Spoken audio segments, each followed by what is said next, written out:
first thing I ever did for Jackass was the goldfish trick, and I was so uncomfortable being on camera, I couldn't even introduce myself. Knoxville had to do it for me. Hi, I'm Johnny Knoxville, and this is Steve-O.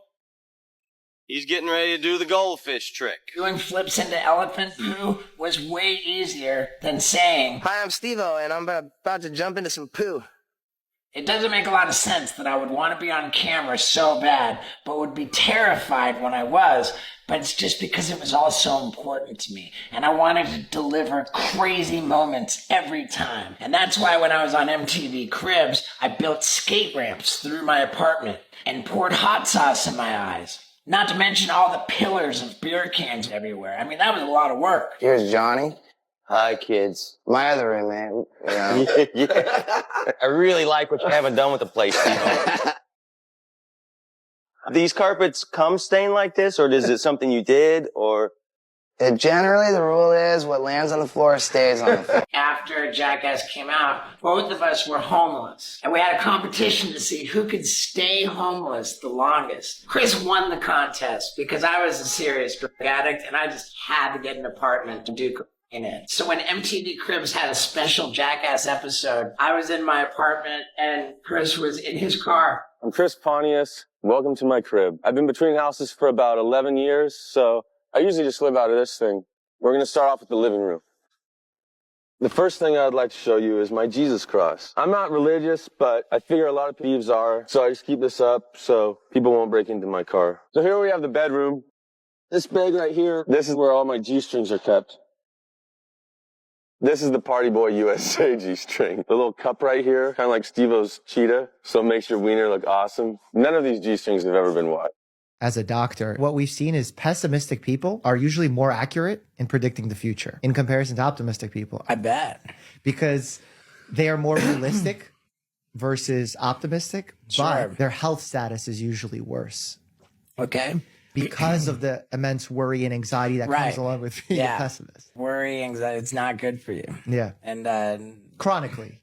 right. Like long term, it's not good for you. As a doctor, do you have an opinion about the health of sparkling water versus not? If you have issues with acid reflux, not a great idea to drink sparkling water before bed. Okay. Because it bubbles, makes you burp. Some of the acid can leak out. I absolutely have issues with acid Really? reflux and Barrett's esophagus. Wow. Okay. So that's like a precancerous state in your Correct. esophagus. And I've monitored it very closely with my gastroenterologist. Yes. My last endoscopy, the doctor said that I've stabilized and do not need another endoscopy for 3 years. Fantastic. So Barrett's esophagus usually occurs with individuals who have long-standing uncontrolled acid reflux. Steve-O is getting double D breast implants. The motivation for it is, as a heterosexual man who identifies as male, does just going to get a boob job all of a sudden mean I can't post pictures on Instagram with my shirt off? Like, that's a question that needs to be answered. Okay. Yeah. So you'll have back pain. I'll predict that. Right. Okay. So your low back's not going to be happy with you. Gonna want to stretch. Strengthen. More important stretch. Yeah. Like all of my worst injuries have happened in the last 6 years. Really? It's just trying to raise the bar all the time, you know, like you got to jump higher. Like, yes, I'm getting older and I've felt compelled to take greater risks. Yeah. But I'm not planning on keeping these boobs for more than 3 months. Surgically, that's going to be tough. My worry as a doctor is going to be that you can develop other problems surgically, but I hope that's not the case. If I give 100 people a sugar pill and then these 100 people a real pill of pain relief, and I tell all of them that it's a real pain pill, 30% of the people that got the sugar pill will feel pain relief. That's how we do our trials. Because you can never compare just does this pill work? Right. We like to shit on the placebo effect in medicine. Right. Oh, that's placebo. That's placebo. Right. Why? It f***ing works. Yeah. So MTV doesn't pay you a lot of money for being on Nah, Jackass. they're not really known for paying a whole lot of money. Are you getting checks from being like kind of famous? Yeah, I'm not gonna lie. Sure, definitely. That's been the goal. Like way before I was on MTV, like all I really wanted was chicks. Are you making money? I'd say like most of the way to this point has been really just exposure.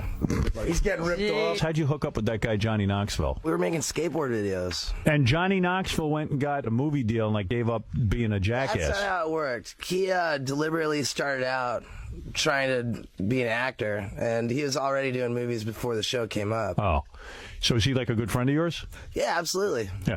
And he discovered you? We both sort of got discovered by the Skateboard magazine. I did the Jackass pilot right before I started in the circus. And when I found out that the series had been ordered by MTV with 8 episodes, I knew that Knoxville and the crew was going to fly to Florida to do my filming for the whole first season. And I told the circus owners, hey, this MTV crew is coming. I'm going to be famous. Like, oh, okay, yeah, you're going to be famous. That's great. All right. And then the crew shows up and they filmed my performance in the circus. And the circus owner's like, the hell are these assholes doing filming my elephants?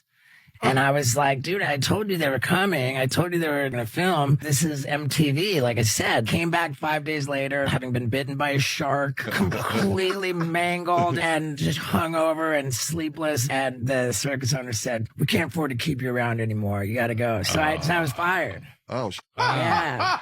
Well, hey, by the way, so if you're watching, hey, fuck you guys. Flea Market and Sunrise. Logan Paul's suing CoffeeZilla. he has 5 lawyers working on the case to sue CoffeeZilla. How much does 5 lawyers cost? When people sue somebody, they do what's called contingency lawyers, meaning that they don't have to pay the lawyer. The lawyer just takes a whopping percentage of any money that they get out of a settlement or a judgment. Logan Paul is definitely not suing CoffeeZilla on a contingency basis. He's absolutely paying the lawyers per hour. Attorneys charge national average of $327 per hour. Prime's getting sued like crazy because the Prime bottles sponsored Kevin Durant, and he's on the Olympic team. So they put out Prime bottles, and the International Olympic Committee is suing Prime because you got to pay to put the Olympic logos on stuff. And Prime paid Kevin Durant. Prime did not pay the Olympics. That's super not okay. Logan Paul might not be that happy with our commentary. Hopefully he doesn't sue us too. I was locked up in a psychiatric ward with Mike Tyson. I wanted so badly to film a stunt with him. I'm saying, Mike, all I need you to do is hold your fist out and let me run into it with my face.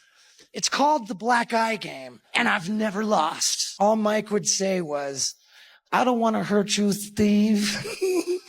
And Mike Tyson held out his fist. That thing is so big, it looks like that. And I went sprinting for it. Come on, Steve-O.